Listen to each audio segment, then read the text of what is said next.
Hello, everyone, and thank you for joining us. I am Anarita Bashaliva, along with co-host Victor Fett, Dr. Katerina Shrey, and our program producer, Professor Larry Shrey. We host a weekly discussion panel on Russia's war on Ukraine with guests from Ukraine, military experts, medical personnel, academics, artists, literary figures, and relief workers. Our panel is recorded and circulated nationally and internationally. We appreciate your comments and feedback.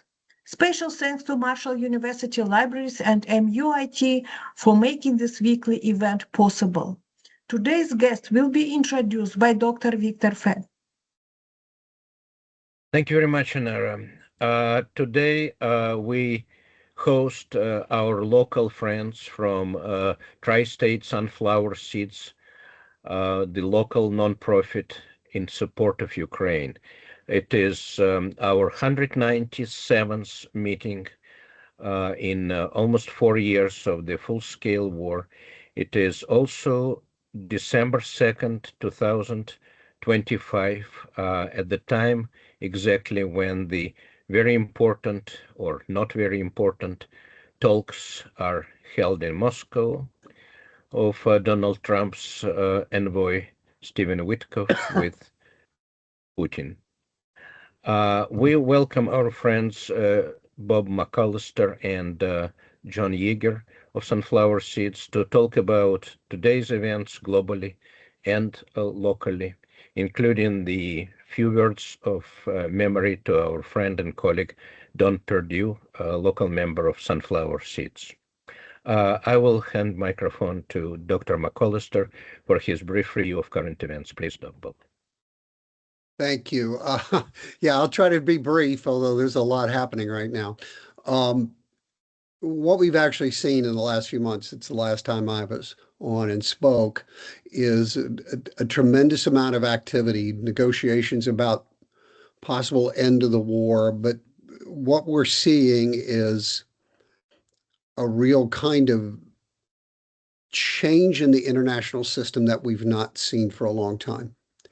And we do not know where this is going to end up. And the war in Ukraine is at the center of a lot of this. America's role in the world, the survival of the system of alliances that have been built since the end of World War II, everything's in flux right now. It's gone on since the Trump administration came back in January, but we've really seen things accelerate since the Anchorage summit. The Anchorage summit began a period where America's role in this new emerging international structure begins to be questioned a lot, especially by our European and also by our Asian allies. The visuals of the Anchorage summit were shocking for a lot of people.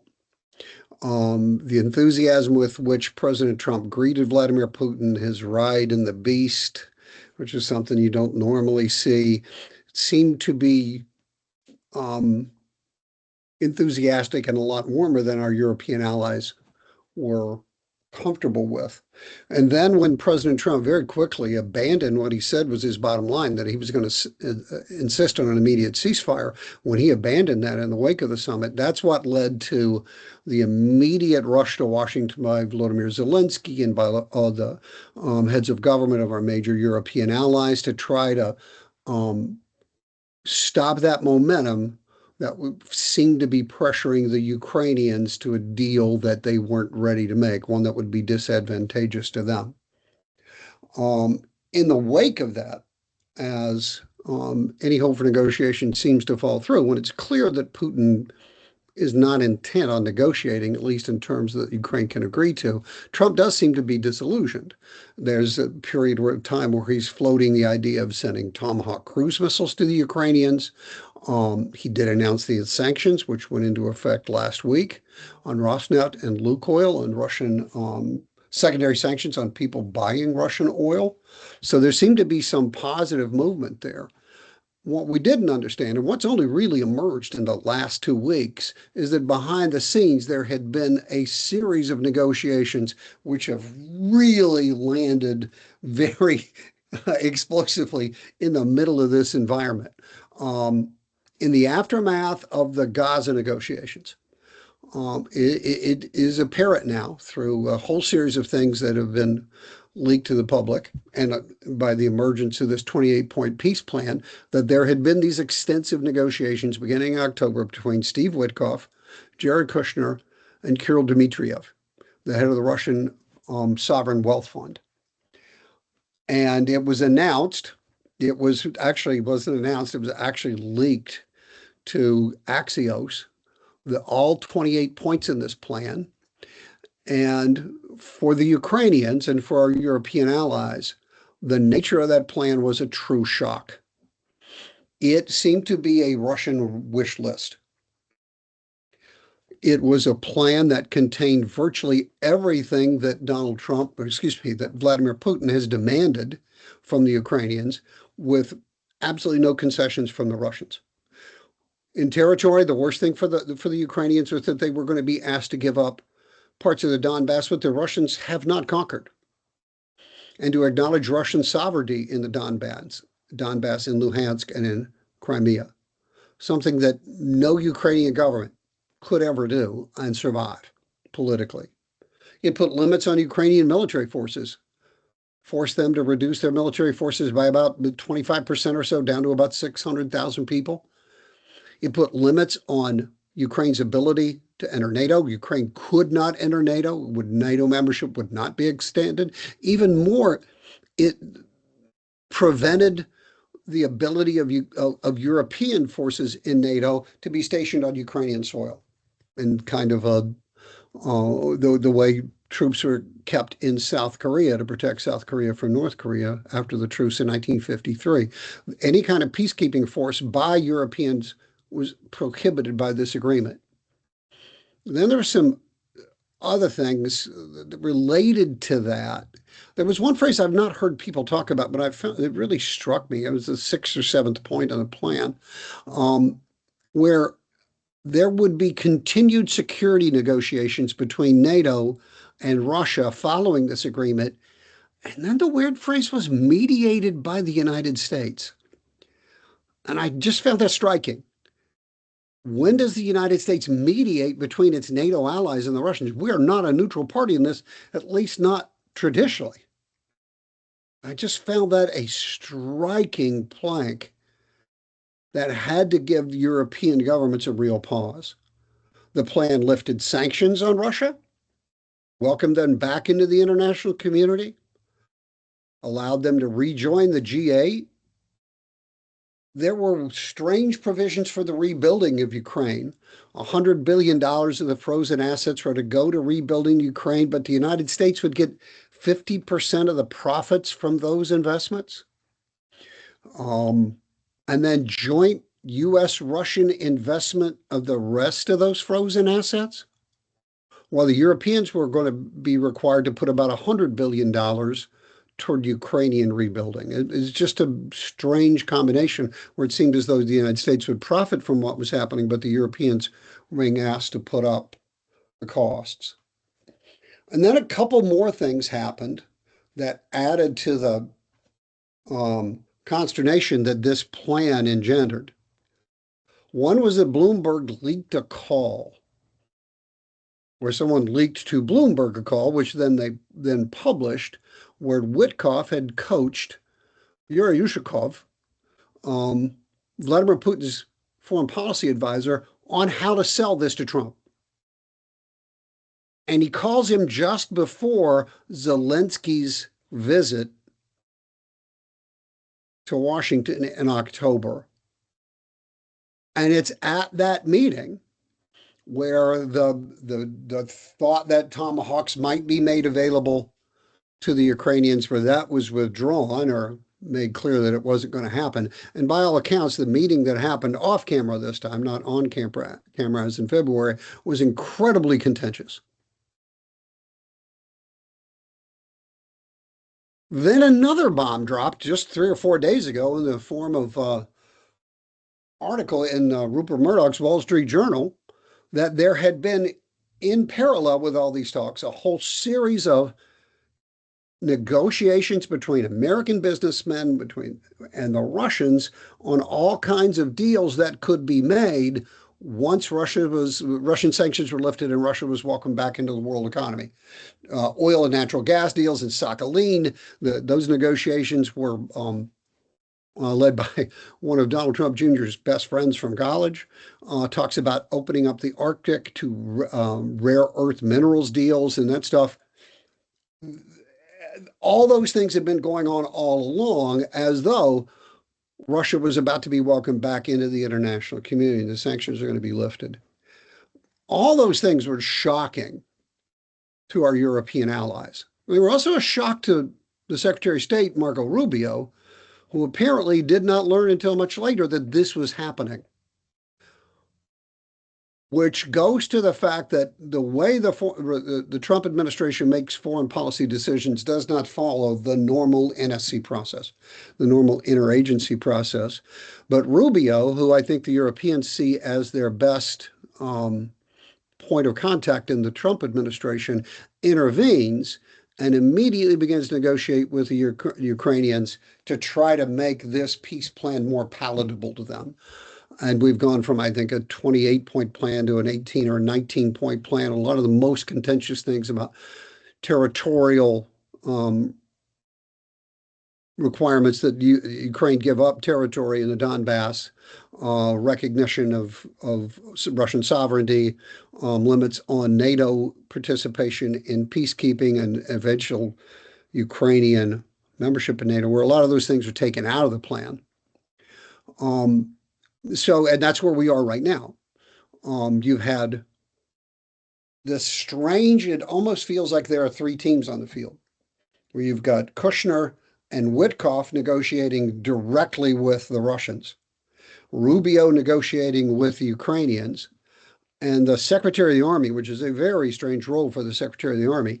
It just happens that he is a very close friend of the Vice President, went to law school with him at Yale, negotiating with the Russians as well.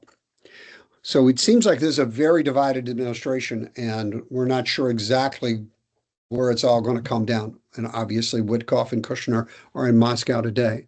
So we'll see how that happens. But there's one other thing that seems to be very significant to the Europeans. We have begun a military pullback from Europe. In the last few weeks, last month or a little bit more, we have announced that the 2nd Brigade Combat Team from the 101st Air Assault Division will be pulled out of Romania, and there are hints that more troop withdrawals are coming. We moved the Gerald Ford Carrier Battle Group from the Mediterranean to the Caribbean. There were a series of, and this is, gosh, I guess I'd have to go back and look, October, a series of Russian drone incursions into Poland, into Estonia and the Baltics. President Trump had no real response to that. He did say it might have been a mistake when it clearly was not, and the Poles and the leadership in the Baltics did not feel it was a mistake. You've had the railway sabotage in Poland in the last couple of weeks. And the continued, the Danes are very, very on edge about the American intentions toward Greenland.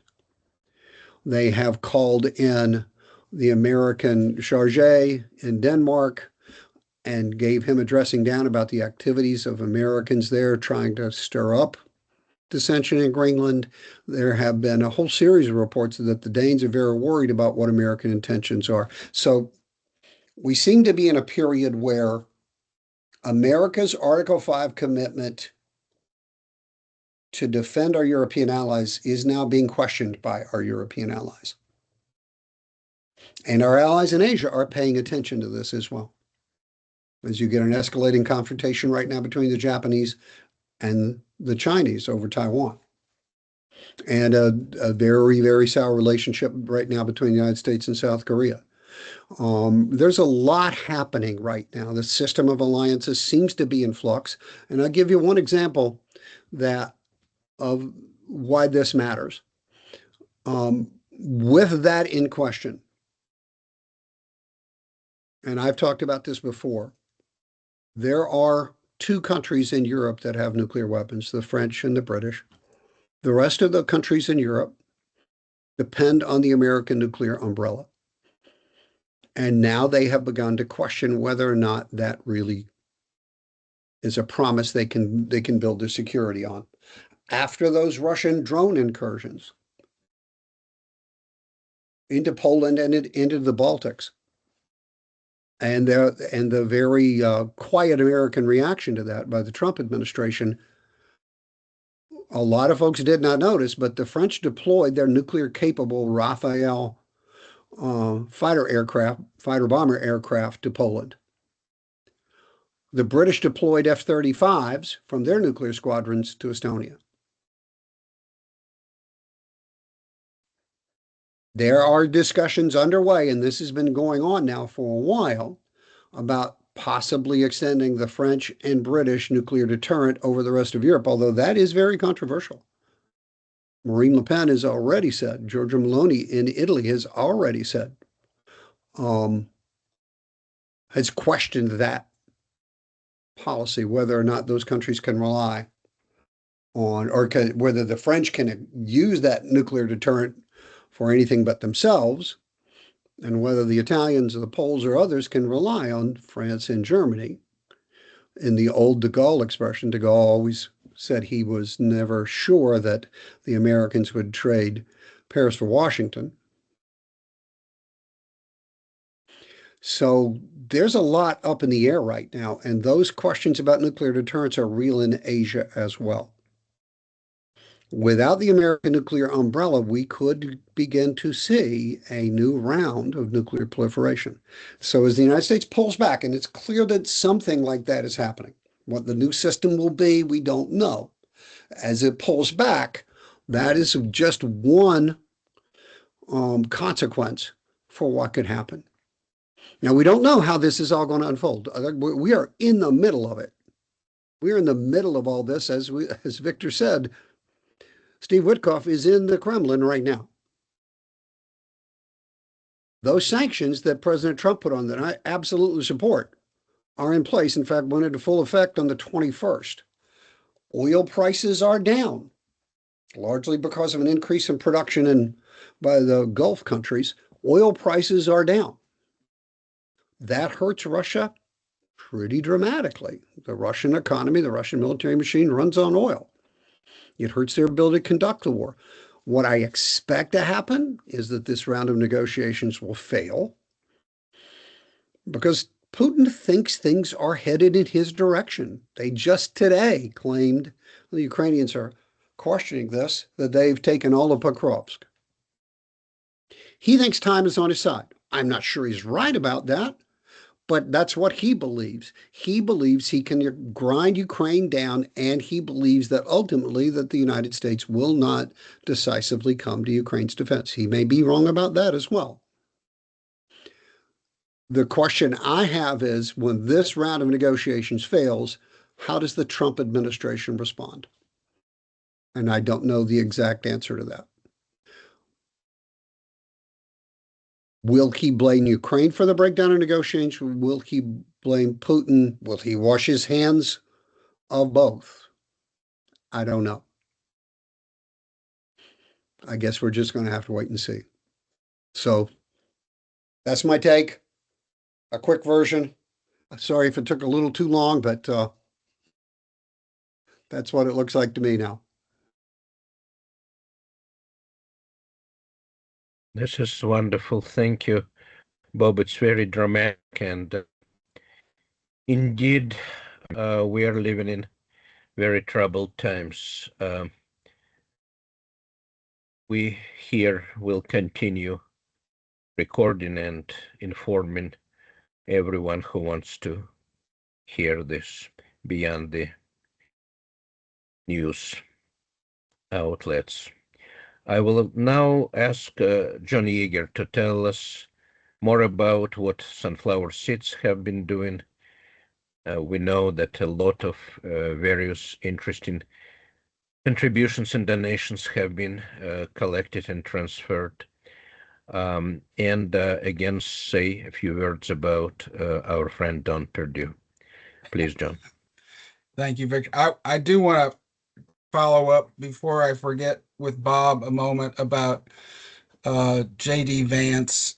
This is very disturbing because this is his drumbeat from when they blindsided Zelensky in the Oval Office. His drumbeat has been always, well, we want to just economic partners, and we'll all get rich, blah blah blah. But it's, I would consider it a form of blood money. I mean, other than the fact that he's a blankety blank. I mean, am I right in my assessment that he's only looking at it from a economic and perhaps personal economic benefit point of view? I think for J.D. Vance, I think this is ideological. I think for Witkoff and Kushner, it is financial. Steve Witkoff has a long history in New York real estate of what people call is laundering Russian money. That goes back to the 90s. But I think for Vance, I think this is ideological. Vance, there is a faction in the administration that sees Ukraine as a waste of time, that sees our European allies as weak, feckless, and not worthy of American support. I mean, think back to Vance's speech at Munich, where he literally castigated America's European allies and then met with the Alternative for Germany party leadership right before the election.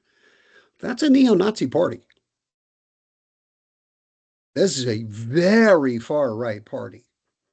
And he met with them. Plus, they have endorsed, he and Elon Musk have endorsed the League in Italian elections, have criticized Romania for postponing or calling for a second election after massive Russian intervention in their election. I think for Vance, this is ideological. And there is a faction in the administration. And some of them are and some of the people who are allied with Vance are in the Defense Department, particularly Undersecretary of Defense for Policy Elbridge Colby, I don't think Hegseth. I think Hegseth is very close to that point of view, who don't see much of a future with the NATO alliance and our longstanding commitment to defend Europe. And I think they see Russia as a potential partner.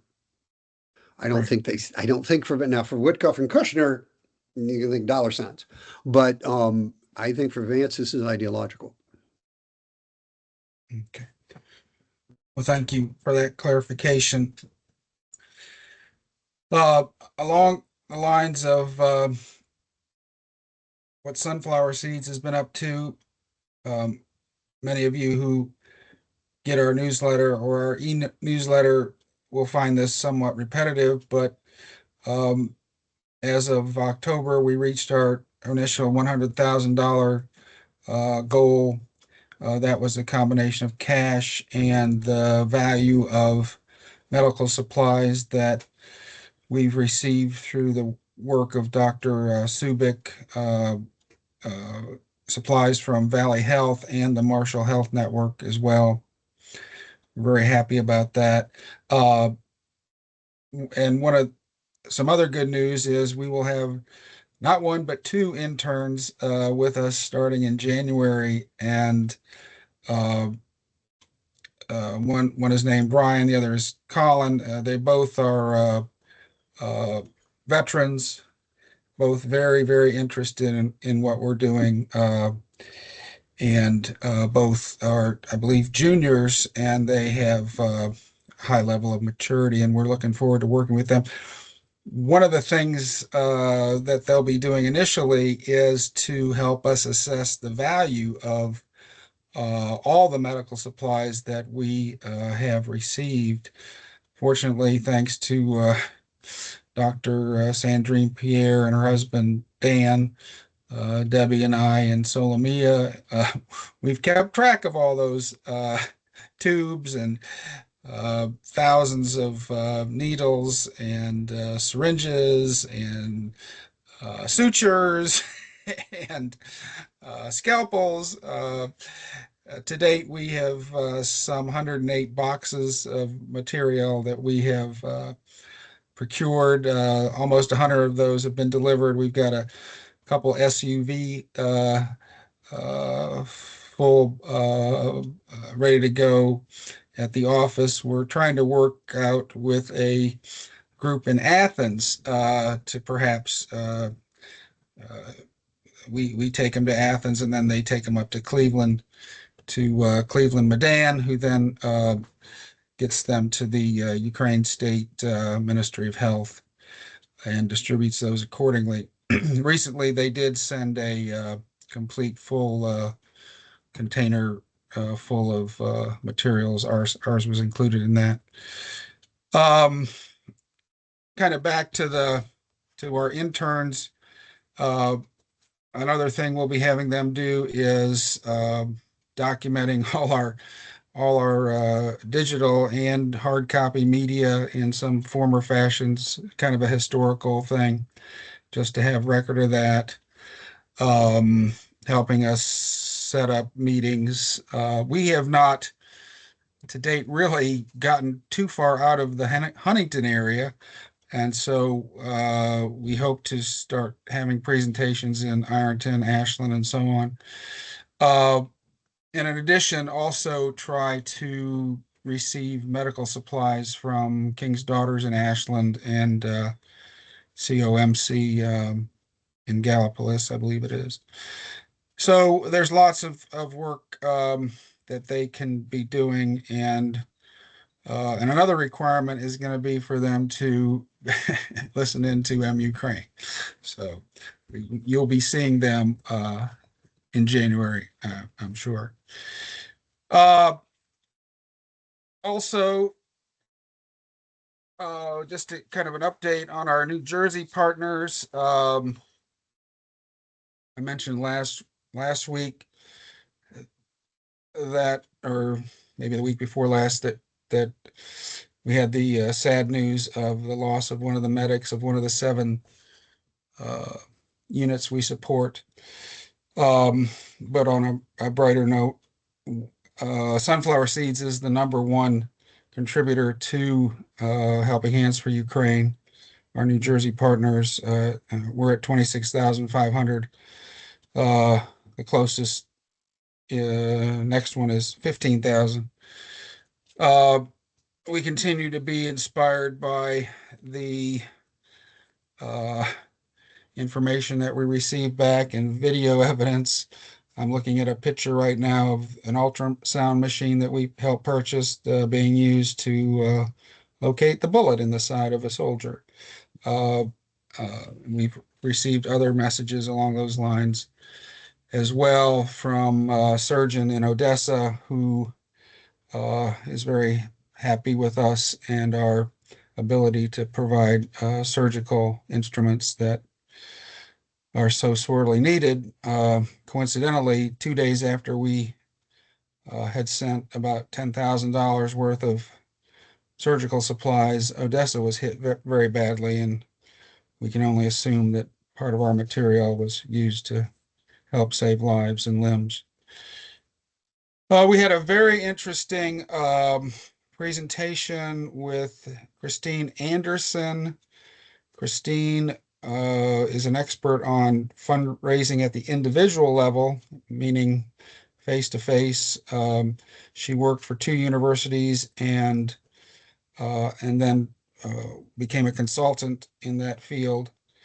But basically, she defined the process that needs to be followed and to achieve success. And again, part of our work with the interns will include helping us identify some of the steps, well, not identify the steps, but actually completing the steps necessary to assure success in that, so that we can raise money in that manner.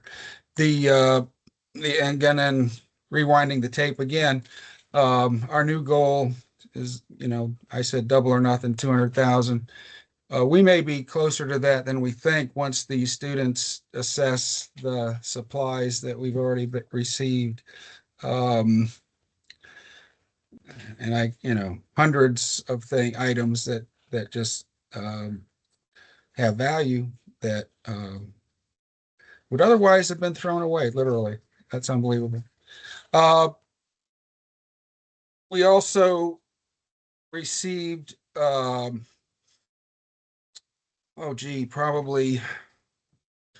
I'm going to say 100 sterling silver jewelry items that had been made by a Ukrainian refugee, and she calls the individual her master, back when they were in Ukraine.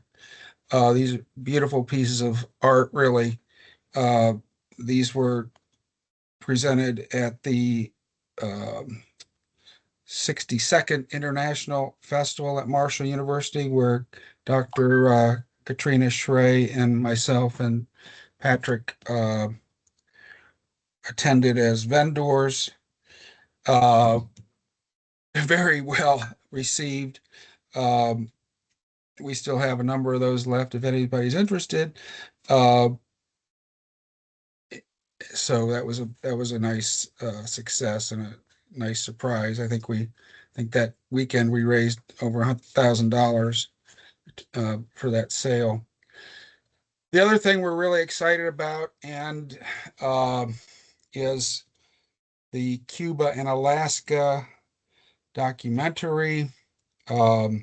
Cuba, aka Julia, was our adopted medic when we first started working with Helping Hands for Ukraine.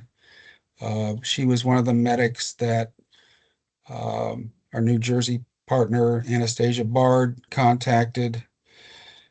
was in contact with on a regular basis to identify what the needs were specifically, like the ultrasound machine, like the $400 batteries for in the field,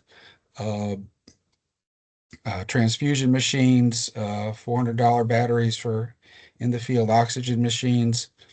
So unbeknownst to us, a documentary was being made at about the same time with her and her partner, Alaska. This film came out, I want to say about 6 months ago. Subsequently, it has won 2 awards at the Brussels International Film Festival, Best Documentary at the Rome International Film Festival, and the Jury Award at the Central Scotland Documentary Festival, and continues to be viewed in a number of cities throughout Europe, one in Canada thus far. They're waiting, they're looking at about 10 different film festivals here in the US and trying to figure out which one to attend or to be screened, for this movie to be screened at. If it's anywhere near Huntington, I'm going. So maybe encourage others as well. So anxious to see this, or eager to see this film, as it is evidently very good based on these awards it's received. I'm a Facebook friend with Cuba, so we've begun a bit of a dialogue, though mostly just liking what she sends and so forth. But she's quite an individual, having been a medic since 2014. So 11 years of saving lives in the field. She's a tough cookie, no doubt. Let's see what else is new. One thing, again, I'm excited about in terms of fundraising is I worked with Solomia and some others with Blinko Glass. So we have a new art glass coming out. It'll be a kind of a maroon, with they call it the bag vase. It's a traditional Blinko art piece. Kind of looks like a brown paper bag, but a little bit thinner and higher. And then we'll have the etching as we did on the blue vase. So it'll be a very nice item for collectors. And there's only going to be 15 made, so it'll be a immediate collector's item as well. Also want to announce that on December 21st, Sunflower Seeds will be a vendor at the Cozy Christmas Festival at Alchemy Theater, 68 Holly Avenue here in Huntington. In addition, I will also be part of the Old Time Radio Classic show going on there that day, and also on the 19th and 20th. The show will be going on. The festival will only be on the 21st. The production, it's a 2-for-1. So the younger folks will be doing Christmas Toy School at the North Pole. And then the older folks will be doing the Old Time Radio show. But these children are extremely talented. This is not some like some of your school plays. These kids are pros almost. It's amazing. I get to see them in action frequently and share and in classes with them as well. So try to come to that. It'll be a lot of fun. Again, that's the 19th, 20th, and 21st. The 19th and 20th will be at 7:30. The show on the 21st will be, I'm thinking they said around 6 o'clock. It won't be the normal 2:30 show. But again, we will be vendors there as well. So be a big weekend with Alchemy Theater. That is pretty much all I have to say, except I don't know if I mentioned we're trying to work with a group in Athens for the delivery of items to Cleveland. I think I did mention that. So other than that, that pretty well updates me. I'll go ahead right now and into our little bit of a memorandum or memoriam for Don Perdue. Don Perdue was one of the initial board members for Sunflower Seeds. Don was born on November 12th, 1949. He passed on October 18th, 2025. Don, at our first meeting, said he got interested in Ukraine because parents were putting on safety pins the blood types of their children on their backpacks as they were being sent to school in case of a strike. Don also gave us our name, Sunflower Seeds. And once we heard that, there was no debate. It was the clear winner. Don was a great supporter of all kinds of establishments of nonprofits. Don and I had that in common. I call it the bloody cutting edge of creating new nonprofits. He preceded me with his involvement in what was then called Healing Place, now Recovery Point here in Huntington. So he established a great foundation for that organization, which continues to thrive. I talked to the CEO of that organization the other day. I said, what's your budget now? He said, $9 million a year. Unbelievable for what we started with. Don and I also had interactions as I was with the Corps of Engineers and the navigation branch, and he helped establish the Heartland Intermodal Gateway in Pritchard, which is a multimodal facility. And the West Edge factory in Huntington. Also stepping stones, a lot of work done with rural health, as he was a pharmacist, and of course his interest with recovery was because of that as well. Here's a quote that was in his obituary. "It doesn't matter who you are, where you come from, or what you do. You were a part of my life, and for that I'm eternally grateful. Every human interaction leaves something behind to help make you who you are. So be thankful for all of them." I was when Patrick first indicated that we should call on Don, I was a bit intimidated because I had heard of his reputation. He not in a bully way or anything like that, but just that he was so well known and so well respected, and everybody knew Don, almost, it seemed like. And just his presence during meetings with the mayor, Taste of Ukraine, just his presence being there was a palpable statement that that we would be a organization with integrity. Even though Don was suffering with a dreaded disease, he still showed up as much as he could on Zoom meetings, and always was willing and able to make very insightful and intelligent recommendations and suggestions. So he was clearly a very valuable part of what we've become, and we will miss him, obviously.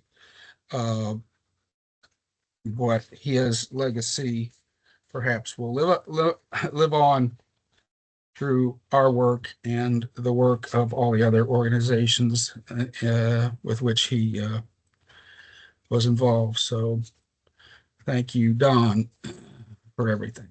Thank you all.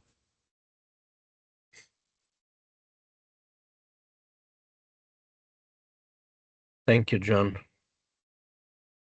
Thank you for this eulogy. We record it in advance, so if our viewers next Friday will have any commentaries or questions, please send it to us. Meanwhile, if somebody wants to say a few more words, please, to the group. We thank Dr. McCollister and John Yeager, both of Sunflower Seeds, for their contribution today. And if we have no more comments, we wish all of our viewers a good week in these troubled times. Thank you very much, and glory to Ukraine. Slava Ukraini. Glory to Ukraine. Thank you, Victor.